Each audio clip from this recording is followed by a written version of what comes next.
listening to a special interview segment for the official podcast for WrestlingNewsSource.com. Okay, folks, joining us on the show this week, he is the world's strongest man. He is a two-time Olympian, former WWE World Heavyweight Champion, the one and only WWE Superstar, Mark Henry. Welcome to the show. How you doing, man? I am doing fantastic. We're looking forward to having you come back to your hometown at WWE Live, coming to Ford Arena in Beaumont this Saturday, where you can see John Cena, Seth Rollins, primetime players, Kevin Owens, many more, and, of course, the hometown hero, Silsbee's own Mark Henry. So are you getting excited? I'm looking real forward to coming back to my home area. You said back to your hometown, and I always have to say Silsbee because I always say residing in Austin, but born and raised in Silsbee, Texas. Absolutely, and we're happy to have you back. And fun little personal story. Our co-host Doug is unfortunately not here this week, but He had a very close encounter with you one of the last times that you were down here. He had front row tickets, and it was when you were the World Heavyweight Champion. He actually was able to pat you on the back as you were making your entrance, and you turned to him and said, "Keep your hands to yourself." And he is, and he is probably one of your biggest fans, You're lucky that I didn't threaten to eat his face off. Yeah, he turned to us and said, this was the only time I've been genuinely scared for my life. So it was a really good time. So, WWE Live coming to Beaumont, it's going to be a great time. We're excited to see you. We're excited to see you perform in front of your friends and family. We could sit here for quite a while and run down the list of your accomplishments. You've been a 3-time U.S. National Weightlifting Champion, Powerlifting Champion, Arnold Strongman Classic winner. You could go on and on and on. But to you, what is your personal greatest accomplishment? You know what? This is going to sound real hokey and cheesy, but multiple times in my life, I've had people walk up to me and say, "Hey, man, you don't know me from Adam, but I just want to let you know that I was inspired by you lifting, by you wrestling, and it changed my life." I had a guy that got out of prison contact me recently and say how if it wasn't for wrestling and it wasn't for him being a strong guy, being one of the strongest guys in the prison that he was in, and the lifting taking over his life, that he probably would have went back probably to a life of crime. But now he's a recognized, world-ranked powerlifter, and has a good job and is like living his life. And every Monday night he watches wrestling and does his curls and workout that he does. And I was like, man, I really appreciate it. He said, but you know what, man, the thing is I'm from Texas. I was in Huntsville prison, and I used to always hear this legend of Mark Henry, and that's one of the things that made me want to do better. And I was like, wow, like that I appreciate. And every story of people telling me that I inspired them to be better supersedes any accomplishment that I ever made. Wow. Yeah, it's always, you never know what kind of impact you have on another person's life. Yeah, it's amazing. Yeah, it's really crazy. And, you've been in the WWE for quite a while now. We're actually coming up on 20 years next March. Did the time just fly by for you, or how much longer do you think that you'll want to perform? It only flew by when I was not injured. Whenever you're injured, it's like paint drying. It's the time slows down and you're able to get in your own head too much. But for the most part, these last 19 years have been amazing. I've watched people's kids grow up, and from crawling and, hey, can you take a picture with my baby, to my son is a sophomore in college, and I'm like, wow, like it's been 19 years is a long time. Mm-hmm. Absolutely. And, I hate making people realize how long they've been in the business, but when I was younger, when Raw came to the Montaigne Center here in Beaumont, I was there the episode where you had the fallout with China involving Sammy with your mother in the front row. Mom thanking me. Yes, I was I believe in middle school around the time, and was just cracking up laughing watching your mom spank you as she's grabbing you by the ear and walking you backstage. Yeah, that's one of the highlights of my wrestling career, actually. And you've had lots of great memories. You've been involved in fun storylines, serious storylines, whether it be with Mae Young or whether it was the Hall of Pain or the Bent on Destruction. Sexual chocolate. Sexual chocolate, something that people still remember to this day, still chant to you. How does it feel whenever you hear the fans chant that to you nowadays? It's hilarious to me. I actually embrace it and start dancing and sweet talking, blowing kisses at girls and all kind of stuff. So I embrace it. It's a part of my career that the older fans remember and like. And now the young kids are watching the network and they're seeing it and they're going, "Why was Mark Henry smiling and dancing all the time?" Like they don't realize that I've been about 4 or 5 different things in the industry. Mm-hmm. Yeah, we've seen you start all the way up, Nation of Domination, Sexual Chocolate, teaming here and there.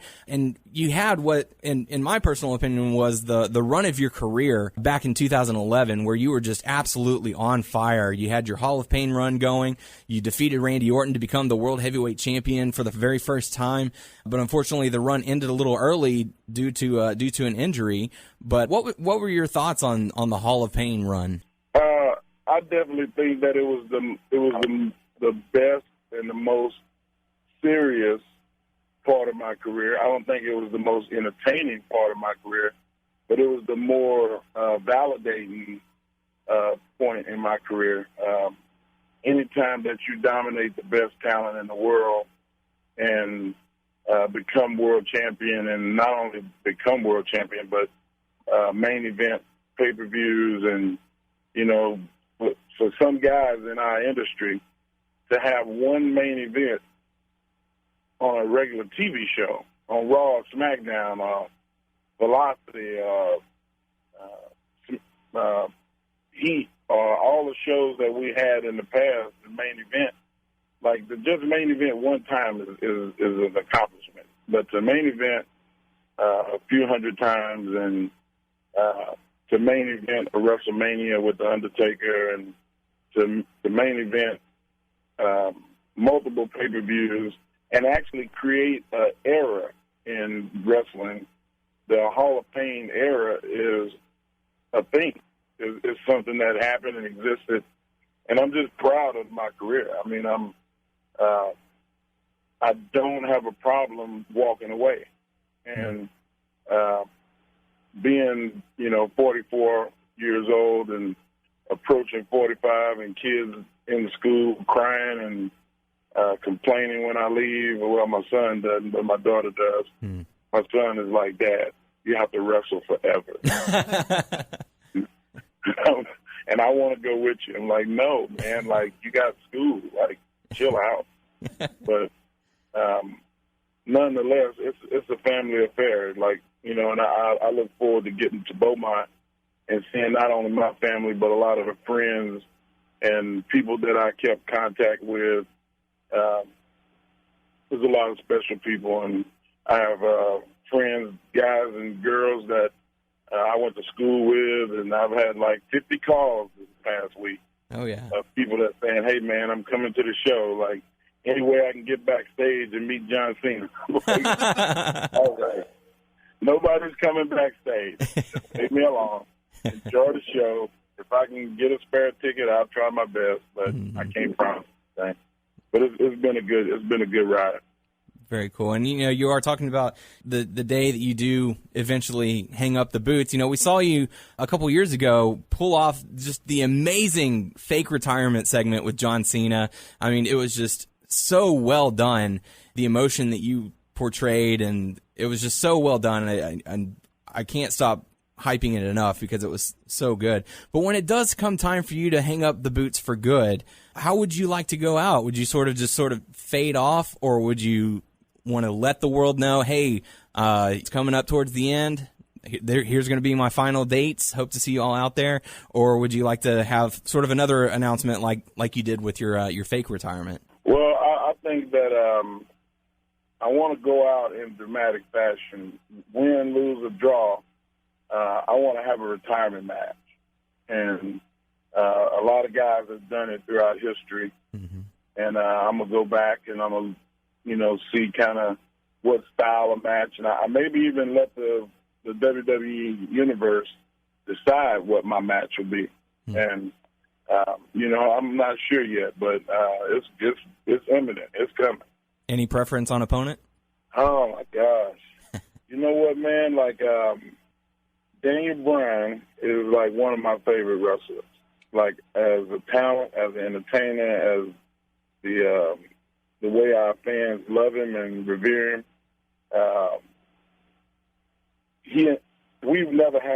There's never been a match that he and I were in where it was bad. Mm-hmm. Like he's one that I would definitely like to consider. He's been gone a long time, dealing with injuries, and I know how that feels. And I just think that somebody like Daniel with his credentials would be really, really cool. It's been documented that you're a wrestling fan. We know that you watch it outside of the business and you still enjoy it. What appealed to you when you were younger? What appeals to you today about the sport? And what is your favorite matchup of yours that you were not a part of? The thing that made me a wrestling fan is I used to get so mad at people.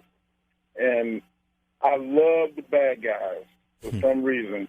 I want to see a bad guy really get it. And it's not even so much the good guy. I want to see the bad guy get it. And the badder the guy is, the better it is for me. The happier I am when he really gets his butt kicked. And I can watch wrestling today. I recently posted a video on Facebook and Twitter of Danny Davis and Stone Cold, stunning Steve Austin at the time. And I sit at home and I watch old wrestling. That's how I entertain myself. And I had my son on the couch. The dog was sitting there watching. We're all invested.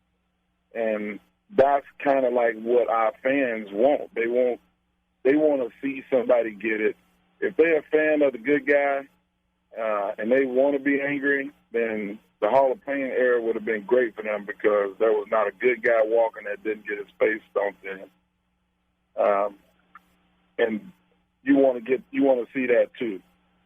But as far as a match that I looked at from the outside, there's actually two. Ricky Steamboat and Pat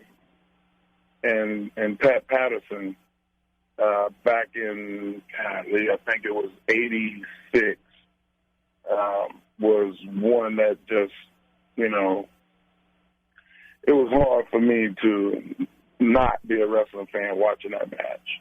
And more in the modern era, the Undertaker and Shawn Michaels won.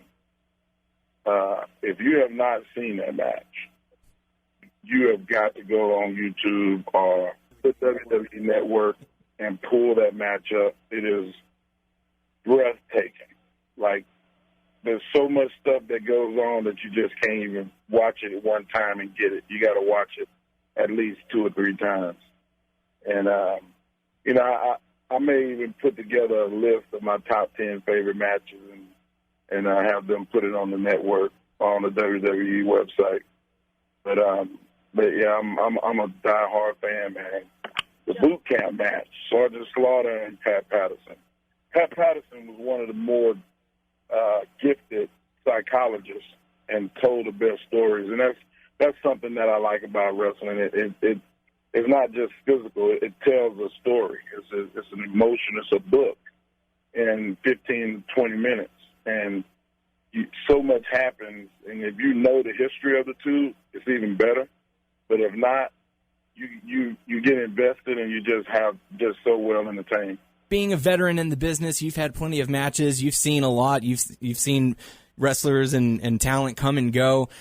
Is there anyone that sort of comes to you for advice? Some of the younger talent that you kind of help out, and at what point in your career did you realize that you went from being the person who was asking the questions to being the guy giving the answers?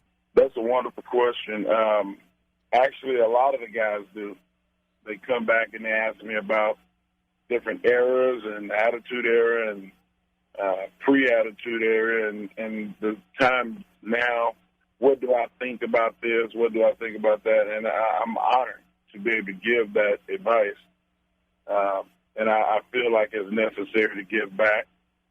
There were guys that were very selfish when I came in the industry.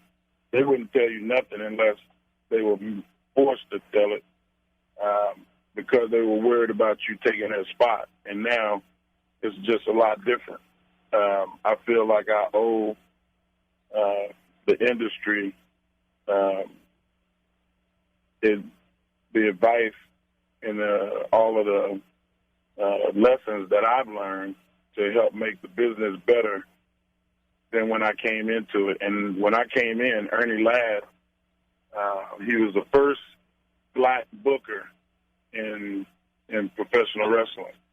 And he told me, you know, there's a stigma about the African-American wrestler, and I need for you to exemplify greatness because that's the way people see you, and don't mess it up for everybody after you. And I was like, wow, a lot of pressure to put the whole plight of the African-American wrestler on my shoulders. But at that time, there was only 3 African-American wrestlers in the industry at the WWE. And now there's at least 12 that I know of in the company. So I have helped change a lot of things, and I'm looking forward to working with the company long after I'm done wrestling. Very cool. You're going to probably do something a little bit maybe backstage over at the Performance Center as well? Well, right now I'm working with international marketing. I'm already working, but I want to do more talent development. I've worked with Kenyon Seaman, who's the head of talent development for the company. We went and scouted the Olympics looking for talent. We've gone to the Olympic Training Center. Right now, Braun Strowman is one of the guys that I brought in. He's a former strongman. There's another one that's on Game of Thrones. He's the Mountain. Yes. His name is Hafthor Bjornsson. He's a strong man. And once he wins the World Championships this year, then he'll come in and I'll start training him. So, that's going to be huge. There's a lot of stuff that's going on, and I'm looking forward to being able to do all that stuff. But right now, I'm 100% in, and until I make that decision, I'm going to do my best to try to be world champion again. That's what we're looking for. Really cool stuff. And being on the road 200, 300 days of the year for the past, 19 years, what's one of the biggest things you've learned about being on the road so much? And, do you give any advice to young wrestlers? Like, what would you tell someone who's wanting to get in the business that they might not know about being on the road so much? Well, first, to answer the first question, if I was going to tell them something about being on the road is everything you earn, don't spend. And that's a hard lesson. A lot of wrestlers throughout history have came in, made a lot of money, and then spent a lot of money, and then when they're done, they have no retirement and they're broke.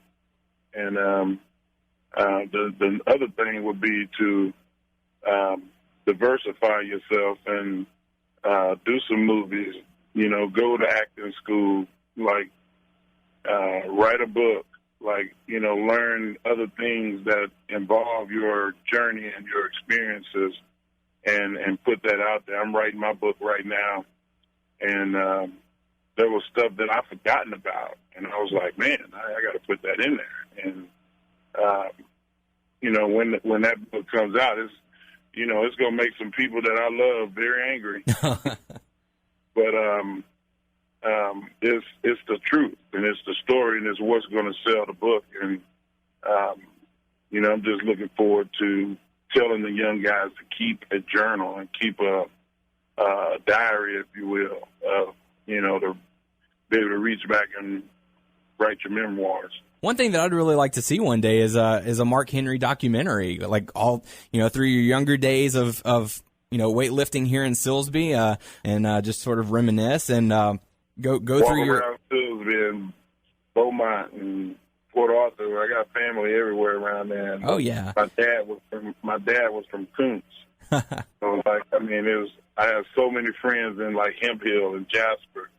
Mm-hmm. Just the whole Golden Triangle in Southeast Texas and the Big Thicket, or whatever you want to call our area. There's so many names for it. I have a lot of experiences. I recently talked to somebody about doing a documentary, and the point that he brought up was, he said, you've been world champion in 4 different things. And I couldn't remember like what he mentioned at the time, but to be a world champion in powerlifting and a world champion in strongman and pro wrestling, and I think he confused the fact that I was national champion in weightlifting with being a world champion is quite different. But to be a world champion in 3 sports and a national champion in 4 sports is pretty impressive, and I doubt it'd be hard pressed to find somebody that is able to do that and has done that. So, I'm very proud of my career. I know you're a busy person, and we got to let you go. We got one more question for you, and we love to ask it. You've been on the road for so long. Is there any on-the-road stories that you could share with us? Because we love hearing people. You never know what you're going to get. Well, the story I'm going to tell is funny because it's in the magazine. It was in WWE magazine. Me and Primo and Epico and Jack Swagger were all in a car one night, and a deer ran out in front of us, and Jack Swagger swerved real hard to keep from hitting the deer, and it had rained for like 3 or 4 days, so we ran right into the mud and got stuck. Oh man, we couldn't get out, and we was like, man, like put it in reverse, rock it, turn the wheels, do everything you could do. He couldn't get out. So we all got out, feet 3-4 inches deep in the mud. We taking out old shirts, going and finding sticks and old tires and rims, and hubcaps and everything, shoving it under the wheels, and we still can't get out. And we like, man, we're gonna be here all night, like golly. And then about that time, Primo said, man, let me see if I could do it. And he turned the wheel real hard, and he started turning. He said, why? It's just the front wheels are spinning. He was like, why don't you? We were in a 4x4. He said, is it in 4-wheel drive? And this is after 30 minutes, 40 minutes. Everybody is completely muddy, and he pushes the button on the car, 4-wheel drive, and just pulls right out of the mud. and if Jack Swagger would have just looked down and pushed the 4-wheel button, we would have never gotten muddy. It would have took us like 30 seconds to get out of the mud. But that was one moment on the road that, you know, I wanted to choke Jack Swagger to death, and everybody else did too. Very cool. Well, we certainly appreciate you coming on the show. We appreciate you and everything that you've done in your career, and we certainly look forward to seeing you at WWE Live at Ford Arena here in Beaumont this Saturday, where you can still see John Cena, Seth Rollins, primetime players, Kevin Owens, and still being his own, the world's strongest man, Mark Henry. Mark, we certainly appreciate it, and hope you have a great day. Man, I'm very, very happy to do your show, man. I look forward to, hopefully, I'll meet you guys. So make sure that, you know, if you go to the show, tell them that I said that I wanted to meet you. We will definitely do that. Awesome. Thank you very much. And so have you left out the Dudley Boys. The Dudley Boys are in that triple threat tag team. Absolutely. Players and New Day. And New Day. That's right. It's going to be that's going to be an unbelievable match. Absolutely. Well, thank you once again for your time. You have a great day, and we look forward to seeing you this Saturday. All right, man. I'll see you out there. All right. Take care.